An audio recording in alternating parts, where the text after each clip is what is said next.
Oferecimento: Construtora Vimarra, 43 99993 0033, Londrina, Paraná.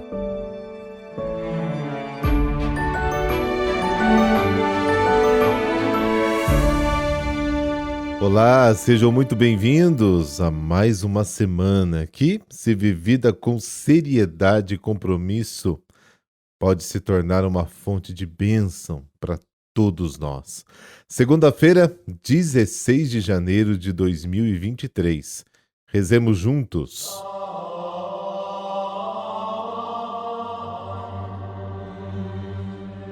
Pelo sinal da Santa Cruz, livrai-nos Deus, nosso Senhor, dos nossos inimigos. Senhor Deus Todo-Poderoso, que nos fizeste chegar ao começo deste dia, salvai-nos hoje com o vosso poder, para não cairmos em nenhum pecado e fazermos sempre a vossa vontade em nossos pensamentos, palavras e ações. Amém.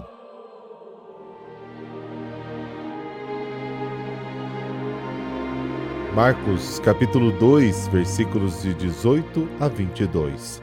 O Senhor esteja convosco, Ele está no meio de nós.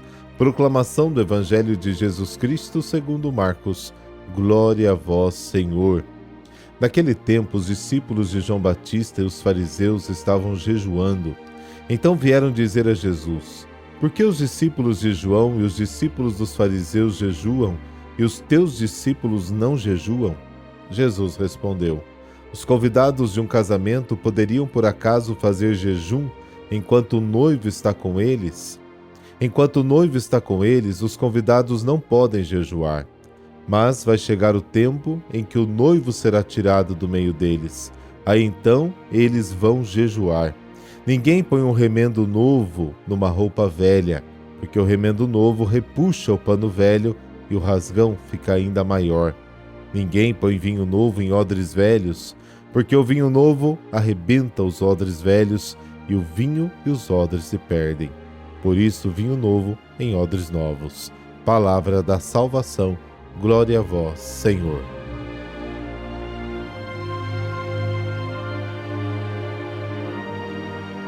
Uma festa de casamento é a ocasião clássica para a gente se divertir. O matrimônio se torna, assim, uma figura do tempo da salvação, como também lemos no livro de Isaías: Deus se alegra contigo como o esposo com a sua esposa. Aí está no capítulo 62, também 61 de Isaías. Esta imagem é ainda mais fortalecida pela aplicação do Cântico dos Cânticos ao relacionamento de Deus com a nação judaica. Jesus, apresentando-se como esposo, explica sua presença na terra como a chegada do tempo da salvação em que se cumpre a promessa beatífica de Deus.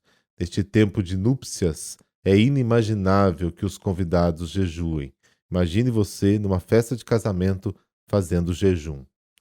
Desde o início, a Igreja compreendeu este ensinamento e na sua liturgia ressoa o eco da sua alegria. Todos os dias iam juntos ao templo e partiam o pão em casa, comiam com alegria e simplicidade de coração, louvando a Deus e desfrutando da simpatia de todo o povo. Atos capítulo 2. E a resposta de Jesus é muito clara, mas também é escandalosa para os discípulos de João e para os fariseus, porque Jesus se apresenta como esposo, referindo-se aos profetas do Antigo Testamento. Ninguém jamais te chamará de abandonada, nem será chamada devastada, mas tu serás chamada minha alegria e minha terra casada, pois o Senhor se agradará de ti e tua terra terá um noivo. Sim, um jovem se casa com uma virgem, assim teu construtor desposar-te-á. Como o noivo se alegra com a noiva, assim o teu Deus se alegrará em ti. Isaías 62. Jesus se identifica com o esposo Deus, apaixonado pelo seu povo, evocado pelos profetas. Oséias 2, 3, Ezequiel 16, Isaías 54 e por aí vai. Os, entre aspas, justos, jejuam porque ignoram o amor gratuito de Deus que come com os pecadores. todos empenhados em merecer o amor de Deus com suas obras, mas não percebem que o amor de Deus é gratuito. E dessa forma se excluem completamente deste grande amor. Esta passagem nos leva a um passo além do texto anterior. Nosso alimento como pecadores perdoados pelo Senhor não é apenas um banquete, é um jantar de casamento. Esta é a alegria inexprimível que ninguém ousaria esperar. As núpcias de Deus com a humanidade celebram-se em Jesus. Ele se juntou a nós para se unir conosco. Ele se tornou como nós para nos tornar como ele. Deus se fez homem para que o homem se tornasse Deus, como dizia Santo Irineu. Agora, os dois vivem em comunhão e intimidade de vida, Jesus e o seu povo, e formam uma só carne e têm um só espírito, um só coração. O principal motivo da vinda do Senhor é revelar o amor de Deus por nós e incutir em nós o seu amor profundo, gratuito. Cristo veio antes de tudo para que o homem saiba o quanto é amado por Deus, dizia Santo Agostinho. Desde as primeiras páginas da Bíblia até a última letra, Deus se apresenta como nosso único interlocutor, nosso esposo ciumento. A relação homem-mulher é uma figura da relação homem-Deus. Ele nos ama com o amor eterno. O verdadeiro cristão é aquele que conheceu e acreditou no amor que Deus tem. Primeira carta de João, capítulo 4. E diz o seu sim matrimonial àquele que sempre disse sim e vive na alegria da união esponsal com ele. Se antes jejuava à espera do esposo, agora desfruta da sua presença e celebra o banquete nupcial. Ele também conhecerá o jejum, mais tarde, porém.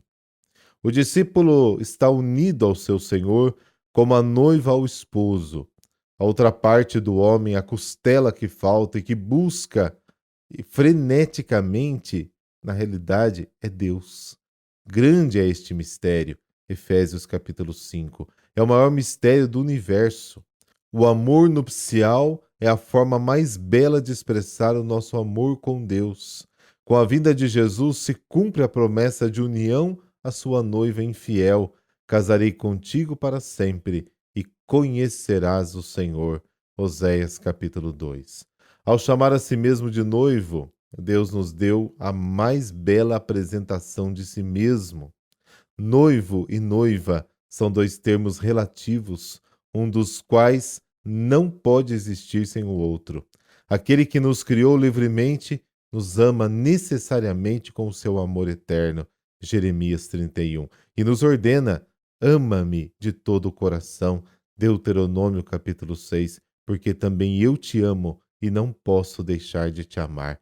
Que declaração linda, maravilhosa do amor de Deus para a nossa vida hoje. O amor que quer ser amado livremente. A grandeza do homem é amar a Deus e cada um se torna aquilo que ama. O mesmo amor que fez de Deus homem torna o homem divino quando o amamos. Com as parábolas do novo e do velho, que estão ali no versículos 21 e 22, Jesus identifica uma primeira resistência fundamental contra a sua mensagem.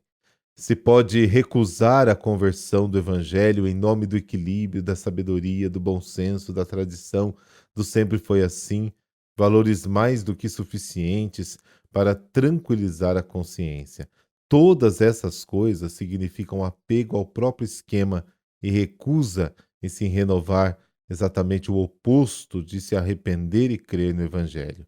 Jesus Cristo é pano novo, é vinho novo. Não se pode fixar Cristo e o seu Evangelho numa velha mentalidade, num velho modo de vida. E o pior de tudo é que este pensamento velho, este pensamento acabado, insiste em permanecer no mundo, e aí precisamos sim nos livrar dele e viver a alegria da conversão. A vinda do esposo renova o homem a tal ponto que ele não pode pensar nem se adaptar de forma alguma a esta novidade radical sem se livrar dos seus pecados. Abrir-se para isso significa aceitar que tudo o que é velho pecaminoso desmorona para dar lugar ao novo. A vinda do esposo renova o homem de tal modo que ele não pode pensar em se adaptar de forma alguma a esta novidade radical sem acontecer de fato uma verdadeira conversão. E hoje, nesse dia especial, se anime. Sabe por quê? Porque Cristo tem um amor esponsal por você, completamente gratuito. E hoje, mais uma vez, Ele espera também a sua resposta de amor.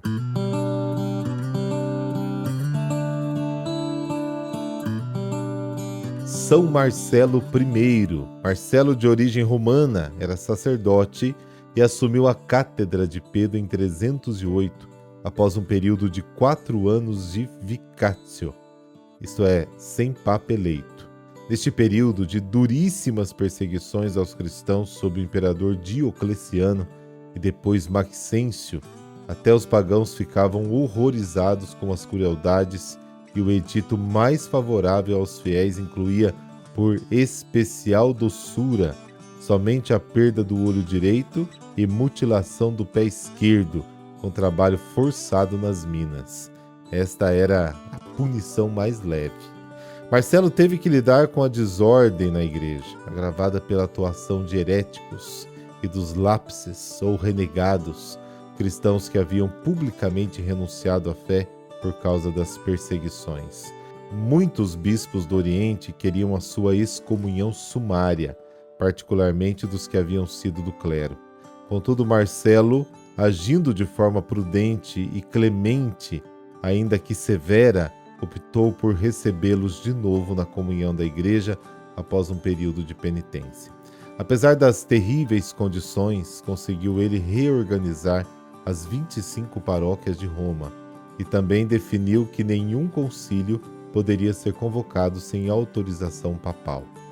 Preso por ordem de Maxêncio, São Marcelo foi exilado e obrigado a trabalhar com os escravos no estábulo, em que fora transformada sua própria igreja dos cavalos do exército imperial. Por consequência de maus tratos, o Papa, mártir, faleceu no dia 16 de janeiro do ano 309.